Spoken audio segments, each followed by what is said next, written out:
Page 27, Symphony No. 5. This is a theme from the second movement of Tchaikovsky Symphony. A beautiful, I'd encourage you to go listen to Tchaikovsky Symphony No. 5. Listen to the whole thing.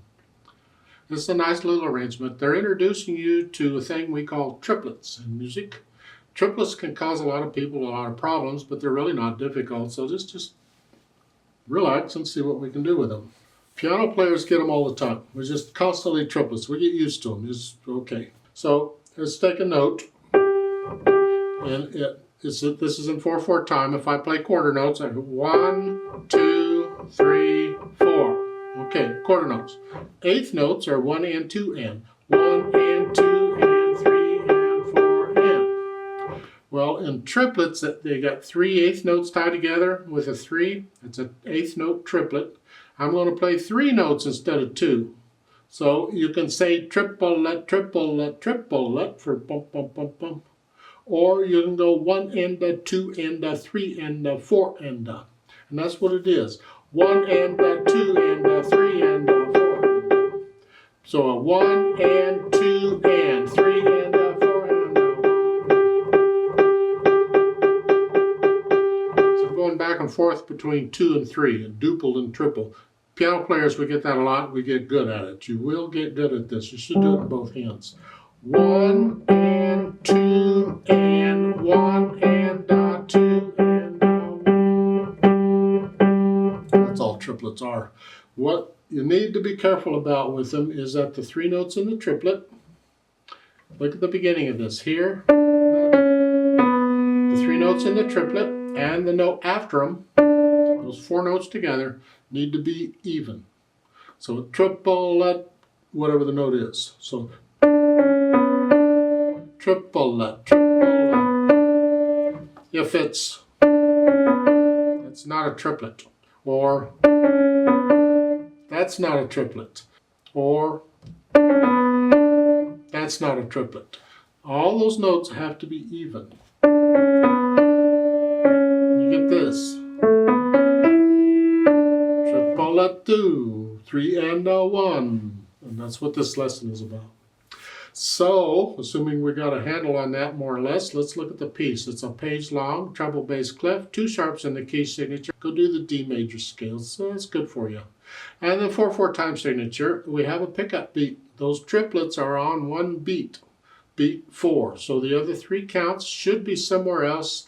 Usually they're at the bottom, but in this piece it's incorrect because that last measure has 4 counts in it and it should only have 3.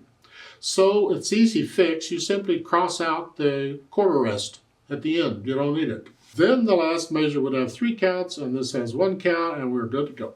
The point is we're coming in on beat 4. 4 and 1. Now let's look at the right hand.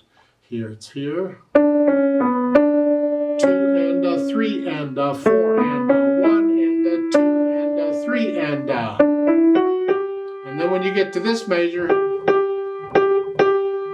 you're still going 1 and 2 and it throws you off because in that third full measure that's just a dotted rhythm. It's not triplets. That's back to 1 and 2 and. So you got to switch 1 and 2 and 1 and 2 and.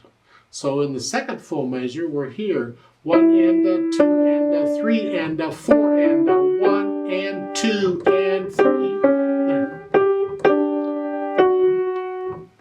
And as I said, piano players get we get good at going back and forth like this. What I do, because I'm lazy, is I only count the triplets when I need them. So it's here, 1, 2, 3, and 4, and 1, 2, 3, and 1, 2, 3, 4. Let's go to the second line, so about measure 6. You're here, 1 and 2. It's an E sharp there, that half note on measure 7, that makes it here. You said it's just an F. It is an F on piano, but harmonically speaking, it's an E sharp. So, yeah, E sharp. 1 and 2, 1, 2 and 3 and.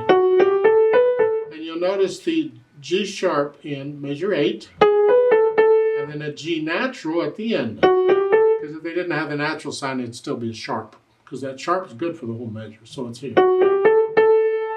Reach down, 2. And I'm doing this,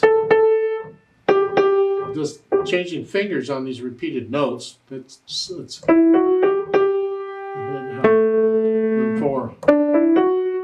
3, 2, and 3. And the dotted rhythm there in measure 11 is 1 E and a. 1 E and a, 2 E and a, 3 E and a, 4 E and a. Just make it a quick note. 1, 2, 3, 4. Just make it a quick note. It's not a half or an eighth note. It's a.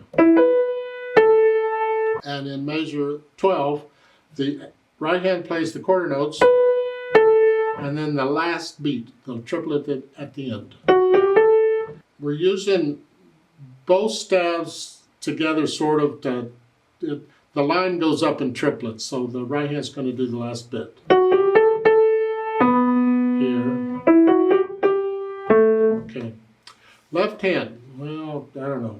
I'm going to do a 3, 2, 1 here and here. If it would help you, you can do a 2 at the beginning, a 2 and a 1 for both. That makes it easier to reach that if you want to.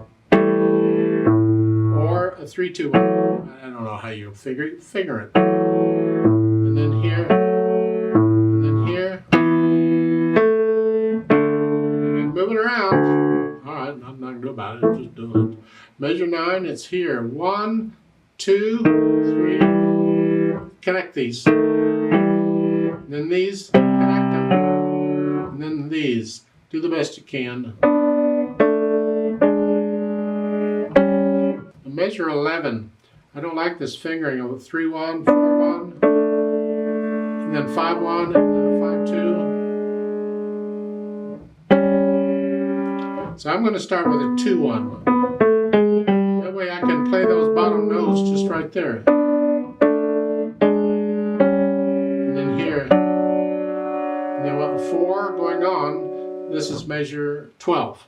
1 and 2 and so that's it. It's tied. Take out the tie and play all those notes. Triple. That's what we're doing here. Once you have an idea of that, then put the tie back in. Just hang on to it. 1, 2. And I said before the right hand plays the last 3 notes. Actually, the right hand's going to play the last 4 notes. But that's for their left hand, 2. And that's it. And then the next line is connect these. Don't forget the C sharp, it's in the key signature. And then here, if you can do the B, G sharp with if you have big hands here, otherwise here, and then here. And the last measure is a 2, 3. There. Then I attempt to put the hands together. Let's see. I'll hesitate. That's okay for now. I just want to know how they're working. It's here. Now hold the half notes in the left hand down.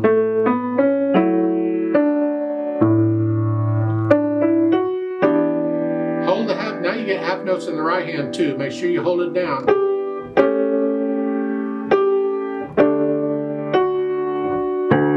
That D in measure 4 is by itself.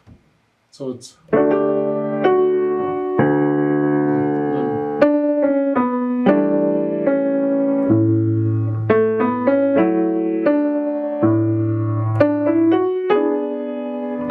let's work on measure 14. 12, excuse me, measure 12. 1 and 2 and 3 and when I play the C sharp, the right hand comes up. 1 and 2 and 3 and 4. It's a little weird, but it says 1 and 2 and 3 and 4 and 1 and 2 and 3 and 4 and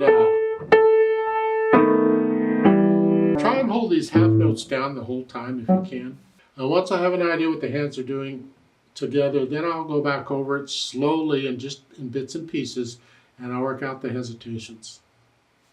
And once I have no hesitations anywhere, it could take a while for that to happen, weeks, months, I don't know. Then I add the articulation, and this is pretty connected. You'll see. I'll give you an accent on some of them. Lift up. Lift up.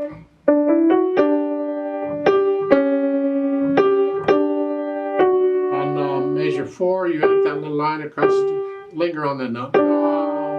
Take your time, go, resolve it, and then you go on. We add in the articulation.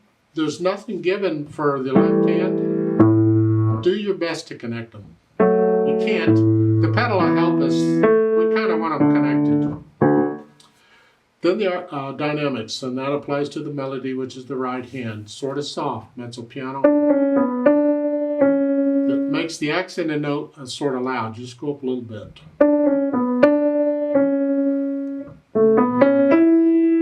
Get these swells going up and back down, going up and back down. Louder, louder now. Back down to moderately soft. So you're feeling this going up and down in the swells. In the third line, measure 11, you're going up to loud. There. This is like the climax of the piece. Went up to loud. And you get the hairpin to even go louder. Now we're going up to very loud until measure 15, you come down. Just down to loud, and then I don't really explain this very well. In my opinion, you can come down about a moderately loud there for the last line. And moderately soft to moderately loud. And then end it kind of soft.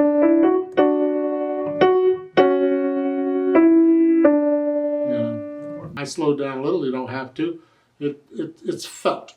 Listen to the orchestra play this, and how do they do it? The left hand's just got to stay out of the way.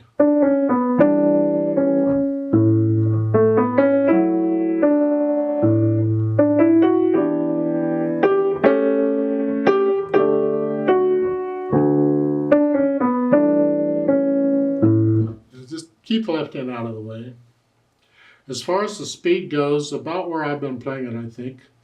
Andante cantabile. Andante is just kind of a leisure stroll. 1, 2, 3. And cantabile is in a singing style. Think of people singing this. It has more to do with interpretation than the speed. The idea is it's kind of a singing, gentle piece. Then, of course, they've added pedal, which is kind of good. Usually with orchestra pieces, orchestra reductions, we call it, we like the pedal because an orchestra has plenty of sounds going on, and we want that on the piano too. So we're going to use a pedal to help us connect these half notes and to give us some overtones. We have to be careful because we don't want to smear up the melody, especially the triplets. They need to be clean. So I think their pedaling for the most part is pretty decent. We'll try that out first and see how it sounds. I want to pedal down to help me connect the notes. I'm going to lift it up for the triplets. And I'm going to change it. And on the measure 4, I don't pedal until I don't want to smear. I don't want all that. So I'm not pedaling until they have sharp. And then lift up. Measure 8. I don't want that. So I'm not pedaling the triplets. But I can go ahead and pedal the half note to connect the left hand because they're going to come down here. And then lift it up. I don't need the pedal here. Measure what? 11. Again, I'm going to pedal this and use the change pedal on each beat. I don't want to smear the harmony, so when the chords change like this, I got to change the pedal. But I want to connect them, so I'm going to do each beat. The note first, then the pedal. After. And on the measure 14, I don't pedal until the A. You don't really need the pedal at all here.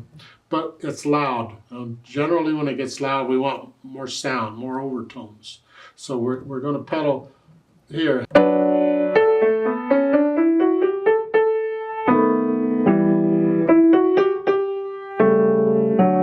And at the end, a lag pedal again.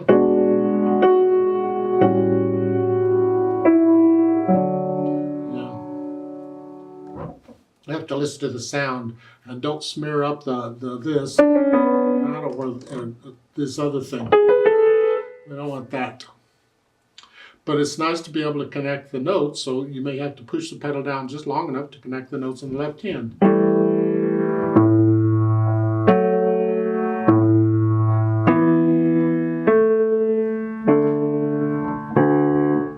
Something like that.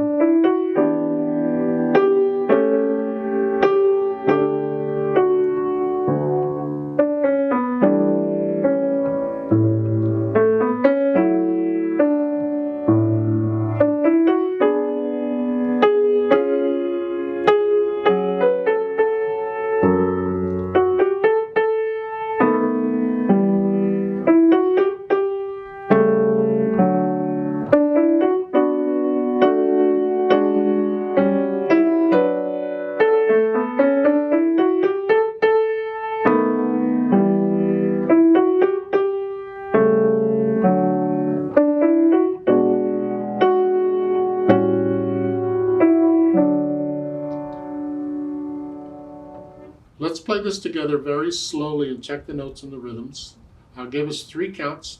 I'm not doing the louds and softs. We're not performing it. We're just doing notes and rhythms.